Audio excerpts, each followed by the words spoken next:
YouTube channel நடத்துகிறவங்கெல்லாம் முட்டாள். அவன்லாம் ஒரு ஆளுன்ட்டு அவனை சில சேனலில் உண்மையாலே சொல்கிறேன், என் கண் எதிர்க்க ஊர்லேருந்து வர வச்சு என்னை ஆளாக்கி விடுங்கன்னு வந்தவன் அவன். அவனை வந்து கடைசியாக என்ன ஆயிடுச்சு, நீங்கள் வந்து நான் ரெஸ்பெக்ட் இல்லாமல் பேசுகிறேன்னு நினைக்காதீங்க. ஏன்னா அவருக்கு இந்த மரியாதை போதும்னு நான் நினைக்கிறேன். ஏன்னா அவர் மற்றவங்கள உழைச்சி வந்த சூர்யா அவங்களெலாம் பேசும் ரொம்ப மனசு கஷ்டமாக இருக்குது. ஜிபி முத்து கூட பார்த்தீங்கன்னா விளாட்டாக வந்தவர் தான். விளாட்டாக வந்து ஒரு இடத்த தக்க வச்சு சம்பாரித்து இன்றைக்கி சொந்த வீடு எல்லாம் இவன் அந்த மாதிரி பண்ண மாட்டான். இவனுக்கு அந்த எண்ணம்லாம் இல்லை. பேக்கு உண்மையாலே சொல்லணுன்னா அது ஒரு பேக்கு. அவர் சொல்கிறாரு 500 சேனலில் பண்ணிட்டேன்றாரு. 500 சேனல் அவர் பண்ணாரான்னு எனக்கு டவுட்டாக இருக்குது. 6-7 மாதத்தில் ஒரு 3 ஷார்ட்ஸு கிளிக் ஆகிருக்கும். அது ஏதோ அதை வச்சு ஏதோ பண்ணுறியா பண்ணிட்டு போன்ற, நான் தப்பு சொல்லலை. அடுத்தவங்கள போய் நோண்டாதீங்க, தக்க வச்சிக்க மாட்டீங்க, இதே கேமரா உங்களை அம்மிக்கி விட்டுறோன்ற. மொத்தமாக இப்போ அவரை ஊற்றி மூட போகிறாங்க. அதுதான் நடக்க போகுது. திவாகரன்னு அவருக்கு பேனர் வச்சுக்கணும் தான். ஒரு 10 வீடியோ போனேன்னா அவர் 2000 ரூபாலாம் கேட்க ஆரம்பிச்சிட்டார். டாக்டர் எங்கேயா பிச்சை எடுப்பாரா? டாக்டர் திவாகர்லாம் 2000 ரூபா பிச்சை எடுத்தவர். ஏங்க எக்ஸ்பென்சிவ் கேட்பாருங்க. நான் மதுரையிலேருந்து வரல தம்பி, நான் அங்கேருந்து வரணும்ல, ஞாயிற்றுக்கிழமை வரேன், மறுபடியும் கிளம்பணும் ஊருக்கு, பஸ் பேருக்கு எதனா கொடுங்கன்னு கேட்பார். நான் கதால கேட்டிருக்கேன். அது வந்து இந்த சோட்டா பீம் மாதிரி எனக்கு தோணும் அவரை பார்க்கும்போது. இந்த தொப்பையும் கிப்பையுமே எப்படியாப்பட்ட சீனு, எப்படி பண்ணிட்டானேன்னு எனக்குலாம் வயிற்றெரிச்சல் தான். எனக்கு சிரிப்பு வரல, வயிற்றெரிச்சல். அந்த மாதிரி தான் திவாகரில் ஒரு ஆள் இல்லை, அவரை பற்றி பேசுறது வேஸ்ட் ஆஃப் டைம் ப்ரோ. உன் கதை முடியும் நேரம் இதுன்னுவாங்களா, அவ்வளோதான். அது அவ்வளோதான் ப்ரோ, ஒன்று முடிஞ்சு. இதையும் அவ்வளோதான், அது தேராதுன்னு வாங்க புதுப்பேட்டையில். அது மாதிரி கதை தான். இனி அவ்வளோதான், அது முடிஞ்சு. இருந்து வேணால் பார்த்துட்டு வேணால் போகலான்ற மாதிரி இன்னும் ஒரு 4-5 சேனலில் செருப்பால் அடிப்பாங்க. அதை வேணால் பார்க்க வேண்டியதான்.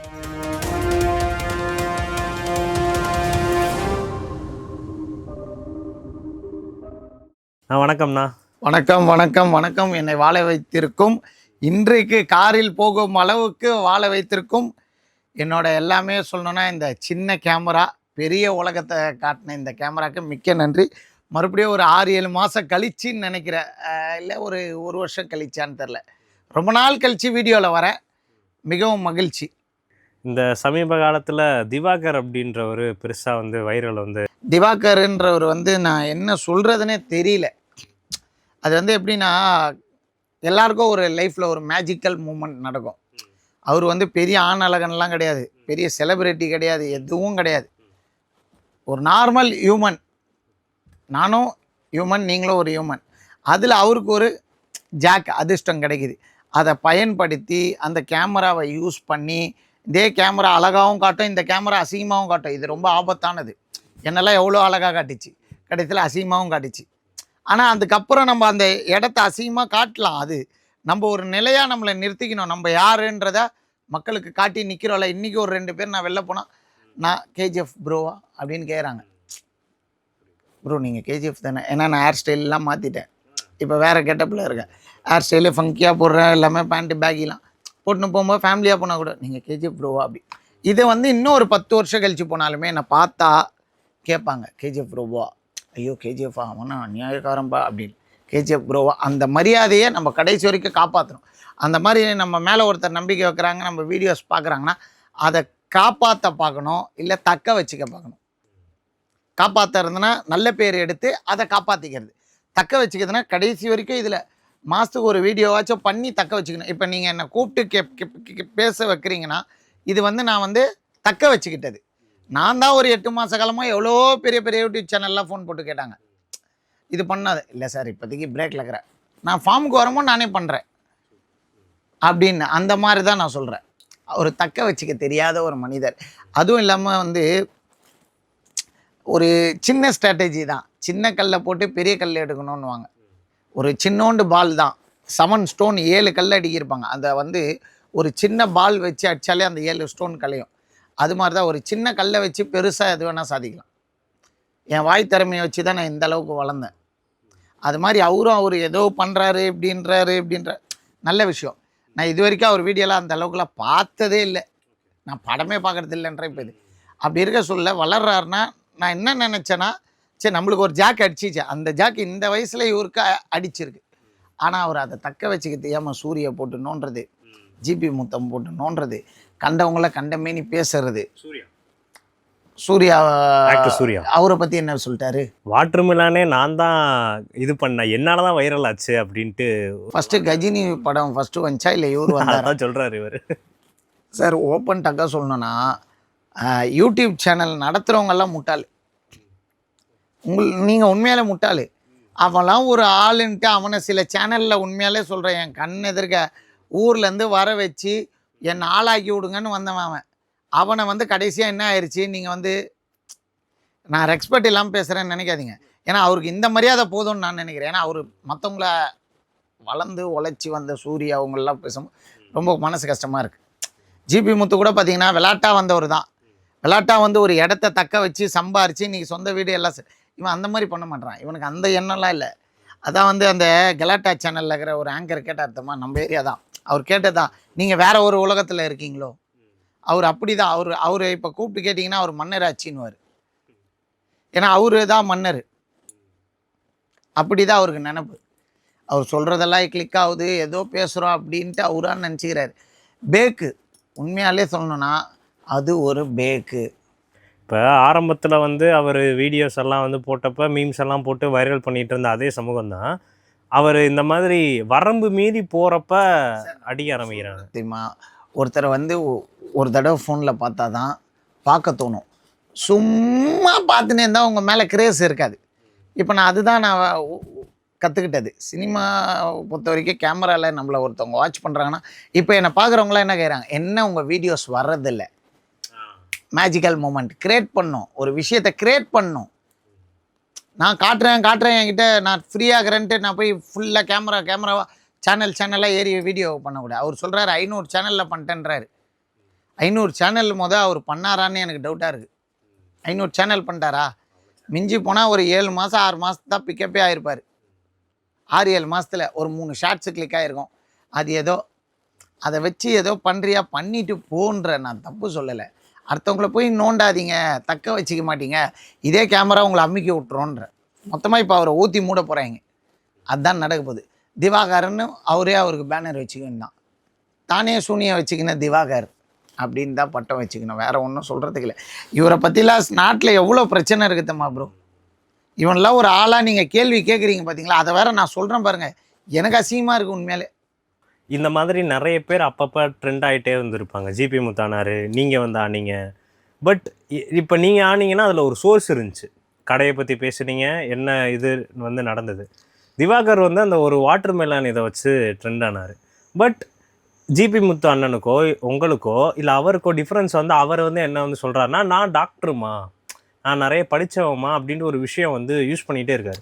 இதெல்லாம் தெரிஞ்சு தான் பண்ணுறாரா? சரி, நான் என்ன சொல்கிறேன், உங்களுக்கு இந்த நாட்டில் வந்து படித்தவங்க அதிகமாக சாதிச்சாங்களா, படிக்காதவங்க அதிகமாக சாதிச்சாங்க? திறமை முன்னாடி படிப்பு தேவையில்லை. படிப்பு ஒரு இடத்துல செல்லும், ஒரு இடத்துல திறமை தான் செல்லும். 10 படித்தவங்க இருக்கிற இடத்துல படிப்பு தான் தேவை. ஒரு இடத்துல இறங்கி வேலை செய்ய வேண்டிய இடத்துல படிப்பு பேசாது, இறங்கி வேலை செய்கிறவன் தான் பேசுவான். நான் இறங்கி வேலை செய்கிறவன், நான் தான் பேசுகிறேன், நீங்கள் கேட்குறீங்க, அவ்வளோதான். இப்போது சிம்பிளாக சொல்லணுன்னா, படிச்சுட்டு இருக்கீங்க, ஒரு ஆஃபீஸில் வேலை செய்கிறீங்க. நான் ஆல்ரெடி சொன்னதான் 40,000 சம்பளம் வாங்குறேன். 1 லட்ச ரூபா சம்பளம் வாங்குறதுக்கு எவ்வளோ நாள் ஆகும்? டைம் எடுக்கும். ப்ரொமோஷன்லாம் வந்து ஆகணும், இன்க்ரிமெண்ட். நான் பிஸ்னஸ் பண்ணேன் 100 ரூபா சம்பளத்தில் ஸ்டார்ட் பண்ணேன். 10 வருஷம் 14 வயசில் போய் அப்படி இப்படி 30 வயசு ஆயிடுச்சு. நான் செட்டில். நான் டார்கெட் வச்சேன், 30 வயசில் தான் கல்யாணம் பண்ணணும், 30 ஆனவன் தான் கல்யாணம் பண்ணேன், செட்டில் ஆனால் இன்றைக்கி செட்டில். இன்றைக்கி உட்காந்துட்டே சாப்பிட்லாம். அந்தளவுக்கு எஃபர்ட் போட்டிருக்கேன். அந்தளவுக்கு நாயா பேயா அவன் கையை காலை பிடிக்காத குறையாக பிடிச்சிருக்கேன். ஜெயிலு உள்ளே 17 நாள் சாப்பிடாம வெளில வந்தவன். ஜெயிலு உள்ள தட்டி ஏந்தி கை நீட்டி தட்டி வாங்கி சாப்பாடு சாப்பிடல, அப்படிலாம் வெளில வந்திருக்கேன். அவ்வளோ கஷ்டம் பட்டனால தான் இன்றைக்கி இந்த இடம், சாதாரணமாக இந்த இடம் கிடச்சிடாது. கடவுள் எல்லாருக்கும் ஒரு ரோப் போடுவான். அந்த ரோப்பை கெட்டியமாக பிடிச்சிக்கிறவன் மட்டும் தான் மேலே வர முடியும். லூஸாக உதறி தள்ளுறவன் லூஸாகவே போயிடுவான். அது மாதிரி தான் சினிமாவும் சோஷியல் மீடியா எல்லா ஒர்க்லேயுமே எல்லாருக்கும் ஒரு த்ரெட் இருக்கும். அந்த த்ரெட்டை கரெக்டாக பிடிச்சிக்கிறவன் மேலே வந்துடுவான். இல்லை கெட்டியாக பிடிச்சின்னு இருந்தால் கூட அதே இடத்துல இருந்துருவான், விட்டா காலி. இப்போ அந்த மாதிரி தான் திவாகரில் ஒரு ஆள் இல்லை. அவரை பற்றி பேசுறது வேஸ்ட் ஆஃப் டைம் ப்ரோ, ஓப்பனாக சொல்கிறேன். அவ்வளோதான். அது உன் கதை முடியும் நேரம் இதுன்னுவாங்களா, அவ்வளோதான். அது அவ்வளோதான் ப்ரோ. ஒன்று முடிஞ்சு இதையும் அவ்வளோதான், அது தேராதுன்னுவாங்க புதுப்பேட்டையில். அது மாதிரி கதை தான். இனியும் அவ்வளோதான், அது முடிஞ்சு. இருந்து வேணா பார்த்துட்டு வேணா போகலான்ற மாதிரி இன்னும் ஒரு 4-5 சேனலில் செருப்பால் அடிப்பாங்க. அதை வேணா பார்க்க வேண்டியதான். சரி, ஒரு பக்கம் இப்போ நீங்களே வந்து மென்ஷன் பண்ணியிருந்தீங்க ஒரு யூடியூப் சேனல், அவங்க வந்து திவாகரை பேட்டி எடுத்து அதை வீடியோ வந்து வைரல்லாம் வச்ச அந்த ஆங்கர் வந்து சொல்லியிருந்தீங்க. பட் ஒரு சில குறிப்பிட்ட சேனல்கள் தான் இந்த மாதிரி தேவையில்லாத ஆட்கள் வந்து வைரல் ஆகிறதுக்கு காரணமாக வந்து இருக்காங்களே, அதுதானே உண்மை ப்ரோ. அன்னைக்கு தேதிக்கு அவங்களுக்கு வியூஸ் தேவைப்படுது, ஏதோ குழந்தைத்தனமாக பண்ணுறாரு, அது செட் ஆகாதுன்னு போடுறாங்க. அதை எல்லாரும் தூக்கி தூக்கி தூக்கி போட்டு போட்டு போட்டு போட்டு பெரிய ஒரு 10 வீடியோ போனேன்னா அவர் 2000 ரூபாலாம் கேட்க ஆரம்பிச்சிட்டார். டாக்டர் எங்கேயா பிச்சை எடுப்பாரா? டாக்டர் திவாகர்லாம் 2000 ரூபா பிச்சை எடுத்தவர். ஏங்க எக்ஸ்பென்சிவ் கேட்பாருங்க. நான் மதுரையிலேருந்து வரல தம்பி. மதுரையா ஊர், ஏதோ ஒரு ஊர். நான் அங்கேருந்து வரணும்ல, ஞாயிற்றுக்கிழமை வரேன், மறுபடியும் கிளம்பணும் ஊருக்கு, பஸ் பேருக்கு எதனா கொடுங்கன்னு கேட்பார். நான் காதால் கேட்டிருக்கேன். கேட்காததை நான் சொல்ல வேண்டிய அவசியம் எனக்கு கிடையாது. அது வந்து இந்த சோட்டா பீம் மாதிரி எனக்கு தோணும் அவரை பார்க்கும்போது. இந்த தொப்பையும் கிப்பையுமே எப்படியாப்பட்ட சீனு, எப்படி பண்ணிட்டானேன்னு எனக்குலாம் வயிற்றெரிச்சல் தான். எனக்கு சிரிப்பு வரல, வயிற்றெரிச்சல். சூர்யா சார் வந்து சொல்லணும்னா, சூர்யா அவர் எவ்வளோ பெரிய ஆக்டரு, ஏஆர் முருகதாஸ் எவ்வளோ பெரிய லெஜெண்டு டைரக்டர். அப்படிப்பட்ட சீனை இப்படி ஆகிட்டானேவன். அதுதான் சூர்யா சார் மட்டும் வந்து பண்ணலை, சிவாஜி அவர்களோட சீனையே நான் சிவாஜி மாதிரி பர்ஃபெக்டாக பண்ணுவேன்னு நடிச்சு காமிச்சாரு. அதெல்லாம் பார்த்தீங்களா? ஒரே ஆக்ஷன் தான் பார்த்துருக்கீங்களா? கண்ணு சுருங்கிடும், இன்னும் பள்ளி இழிப்பான். இதுதான் நடக்கும். விட்டுருங்க, அது மேலே பேச வேணாம் ஒருத்தரை பற்றி. ஓகே, இப்போ நீங்கள் உங்களோட பர்சனலாக நிறைய விஷயங்கள் கோத்ரூ பண்ணிட்டு வந்ததா வந்து சொன்னீங்க, நிறைய ஏமாற்றம் பட்டிருக்கிறதா வந்து சொன்னீங்க. என்ன கற்றுக்கிட்டீங்க இந்த சோஷியல் மீடியாவை வந்து? எனக்கு தெரிஞ்சு கரெக்டாக யூட்டிலைஸ் பண்ணிக்கிட்ட ஆளில் நீங்களும் வந்து ஒருத்தர். இல்லைன்னா இப்போ நிறைய பேர் ஃபேட் அவுட் ஆகிடும். இந்த இந்த மீடியாவை நான் கரைச்சி குடிச்சிட்டேன். என்னை பாராட்டி வீடியோ எடுத்தவங்களே அதே சேனல், நான் ஜெயிலுக்கு போகும்போது அதே சேனல் என்ன நியூஸ்லேயும் போடுறாங்க. யூடியூப்பில் அவங்களோட இன்னொரு சேனலில் நியூஸ்லேயும் போடுறாங்க. மறுபடியும் அவங்களே இன்டர்வியூக்கோ கூப்பிட்றாங்க. Now I am understand, oh this is world. இந்த வேர்ல்டில் வந்து இப்படிப்பட்ட ஆட்களும் இருப்பாங்க. அதே சேனல் நம்மளை பாராட்டுது, அதே சேனல் நம்மளை பேடாகவும் சித்தரிக்குது. அப்போது வாட் ஐ கேன் டூ, நம்மளும் இந்த உலகத்தில் நடிக்க கற்றுக்கணும். நடித்தா மட்டும்தான் பொழைக்க முடியும், பொழைச்சாதான் இங்கே வாழவே முடியும், பொழைக்கவே முடியும். கத்துனாதான் கேட்டு பெற முடியும். கத்தாமல் இங்கே எதுவும் கிடைக்காது. போராட்டம் இல்லாமல் எதுவுமே நடக்காது இங்கே. லைஃப்லாம் வந்து போயிட்டுருக்கு. இந்த 6-7 மாதம் எப்படி வந்து கடந்து வந்து போனீங்க? எந்த 6-7 மாதம்? நீங்கள் வீடியோ ரொம்ப நாள் ஒரு லாங் பெண்டிங்காக வந்து இருந்துச்சு இல்லையா? அப்போல்லாம் லைஃப் வந்து உங்களுக்கு இல்லை, நானாக எடுத்துக்கிட்ட பிரேக் தான். வந்து எப்படின்னா, ஃபஸ்ட்டு வியாபாரம் பண்ணோம், அது பிடிக்காமல் நிறைய பேர் சூழ்ச்சி, ஜெயிலு, அது இதுன்னு பார்த்துட்டு வந்துட்டோம். ப்ரெசௌண்ட்லாம் அது வந்து எல்லாமே கடந்து போகிறது தானேன்ற மாதிரி ஜெயிலுக்கு போய்ட்டு வந்துட்டோம். இப்போ ஃபேமிலி மேன் ஆகிட்டோம், குழந்தை ஆயிடுச்சு, இதோ பாப்பாவுக்கு ஃபஸ்ட்டு பர்த்டே வரப்போகுது. அந்த மாதிரி நம்ம அடுத்தடுத்த கட்ட நகர்ந்து போயிட்டு இருக்கிறோம். ஃபேமிலி வேலைகளே கரெக்டாக இருக்குது. அது அப்புறம் பிஸ்னஸ் பார்க்குறோம், ஆன்லைன் போகுது. ஏமாந்தேன் 4 கடை போச்சு, அது உருவாக்குன கஷ்டப்பட்டு 4 தற்கூரிங்களை நம்பி, திட்டு பசங்களை நம்பி கடை திருட்டு போச்சு. அதுக்கப்புறம் எனக்குன்னு ஒன்று செட் பண்ணிவிட்டு வேறு ஒரு வருமானம் செட் பண்ணியிருக்கேன். அப்புறம் ரியல் எஸ்டேட்டு, மீடியேட்டராக புரோக்கர் வேலை பார்க்குறேன். ஏதோ ஒரு வீடு, நீங்கள் ஒரு வீடு கேட்குறீங்க, நான் ஒரு 10 மீடியேட்டர் புரோக்கர் எனக்கு தெரியும். நான் என்ன பண்ணுவேன், ஃபோனை போட்டு சொல்லுவேன், ஆனால் இந்த மாதிரி ஸ்பாட்டில் இந்த ஏரியாவில் இப்படி தேவைப்படுது, கிளைண்ட்டு என்கிட்ட இருக்காங்க, நல்ல ஜென்யூனான கிளைண்ட்டு, ஹவுஸ் ஓனர் நல்லா ஹவுஸ் ஓனராக பார்த்து சொல்லுங்கண்ணே, கண்டிஷன்லாம் போடக்கூடாது, 10 மணிக்கு கேட்டை மூடுறது, இபி கார்டு தரமாட்டேன், இபிக்கு மேலே காசு வசூலி பண்ணுற ஹவுஸ் ஓனர் வேணாண்ணே, அதுக்கப்புறம் கொஞ்சம் தண்ணி ப்ராப்ளம்லாம் இல்லாத ஹவுஸ் ஓனராக இருந்தால் பார்த்து சொல்லுங்கண்ணே, அதே மாதிரி கார் பார்க்கிங் இருந்தால் தனியாக இருந்தால் கேட்குறாங்க, அது இருந்தால் பார்த்து இந்த மாதிரி பார்த்து சொல்லுங்கள். நம்ம வாரத்தில் இது ஒரு 4 ப்ராஜெக்ட் முடிச்சோன்னீங்களே, ஒரு கம்மியாக சொல்லுங்களேன், ரொம்பலாம் பெருசாக வேணாம், ஒரு 5000 ரூபா சொல்லுங்கள், வாரத்துக்கு ஒரு 5000 ரூபா, மாதத்துக்கு ஒரு 20000 சைடு வருமானம்.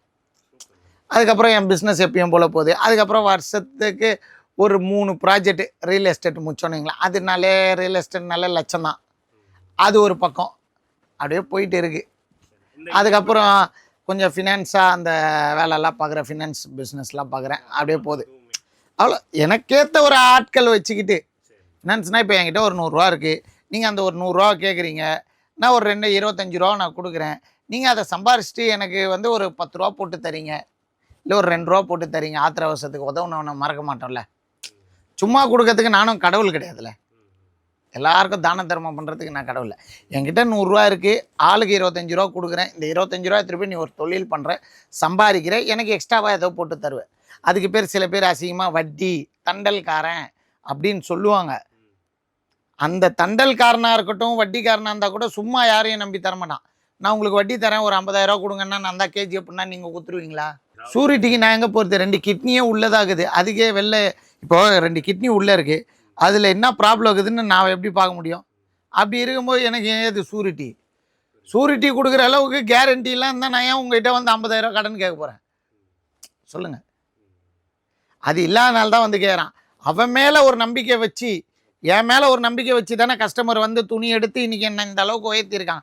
அது மாதிரி நான் அவன் மேலே நம்பிக்கை வச்சு கொடுக்குறேன்ல, அதுக்கு அவன் கொடுக்குற சின்ன ஒரு அன்பளிப்பு போட்டு கொடுக்குறாங்க. அது ஒரு பக்கம் வருது. ஏதோ கடவுள் புண்ணியத்தில் எந்த குறையும் இல்லை. ஃபஸ்ட்டு ஒரே துறையை நம்பி இருந்தேன், இந்த வியாபாரத்தை நம்பி ஏமாற்றிட்டாங்க. இதில் அடிப்பட்டது வந்து வாழ்க்கையில் பெரிய பாடம் கற்றுக்கிட்டேன், யாரையும் நம்புறதில்லை. இதை வச்சு நான் நிறைய வருமானம் சம்பாதிக்க கற்றுக்கிட்டேன், நிறைய பேரோட பழக்கங்கள் கிடைச்சிச்சு, அவ்வளோதான். இந்த இடைப்பட்ட நாட்களில் சோஷியல் மீடியாவில் நடக்கிறதெல்லாம் பார்த்துட்டு வந்து இருந்தீங்களா? இல்லை, உண்மையாலே பார்க்கல ப்ரோ, டைம் இல்லை. உண்மையாலே சொல்லணும்னா காலையில் எழுந்திரிப்பேன், என் ஒர்க்கை பார்ப்பேன், சாமி கும்பிடுவேன், கடைக்கு வருவேன், லஞ்சு டைமுக்கு வீட்டுக்கு போவேன், அவங்களுக்கு தேவையான ஹெல்ப்பு 1-2 பண்ணுவேன். அதுக்கப்புறம் வந்து இந்த மீடியேட்டர் புரோக்கருங்களுக்கு டெய்லி ஒரு 1/4 ஹவர் 1/2 ஹவர் ஒதுக்கி பேசணும். அப்புறம் ஃப்ரெண்ட்ஸு ஒரு 1/4 ஹவர், அப்படியே ஃபோன்லேயே தான். காலைல ஒரு 1 ஹவர், சாயந்தரம் 1 ஹவர் இதுக்கு ஒதுக்கணும். அதுக்கப்புறம் ஈவினிங் ஆனால் என் பொண்ணை பார்க்குக்கு எங்கேயா கூப்பிட்டு போயிட்டு வருவோம் ஒரு 1/2 ஹவர். அப்படியே போகுது. அப்படியே இந்த சொல்லுவாங்களே, கோடு போட்டு ரோடு நடக்கணுன்ட்டு, கோடு போட்டு அது மேலே நடப்பேன். அந்த மாதிரி நான் இப்போ ஒரு ரோடு போட்டு வச்சிட்டேன். காலைல இது ஷெட்யூல், சாயந்தரம் இது ஷெட்யூல், நைட்டு தான் ஷெட்யூல். இந்த ஷெட்யூலை தவிர நான் வேறு எதையும் ஃப்ரீ பிளான் பண்ணுறதை நான் பெரிய பெரிய ஆக்டர் படமே பார்க்கல. அப்படியா? முக்கியமான படங்கள்லாம் பார்க்கல. அப்படியா? கடைசியாக என்ன படம் பார்த்துருப்பீங்க லாஸ்ட்டா? எப்படியா அஜித் படத்தை பார்த்துட்டு குட் பேட் இல்லையா? ஓ சூப்பர் சூப்பர். ஏன்னா தலை ரசிகர்ல. ஏன்னா அதுக்கு அடுத்து வந்த நிறைய ஆக்டர் படம் நான் பார்க்கல உண்மையிலே. ஏன்னா தவறுதெல்லாம் சொல்ல முடியாது. ஆக்டருங்களே இன்னொரு ஆக்டர் படத்தை பார்ப்பாங்களான்னு, ஏன்னா அவங்களுக்கு பிஸி ஷெட்யூல் இருக்கும். அது மாதிரி எனக்கும் என் வேலை எனக்கு ஷெட்யூல் கட்டாது. போனோமா சாப்பிட்டோமா ஒரு 10 ஹவர் நிம்மதியாக தூங்கணுமான்னு தான் தோணுது தவிர வேறு எதுவும் தோண மாட்டேது.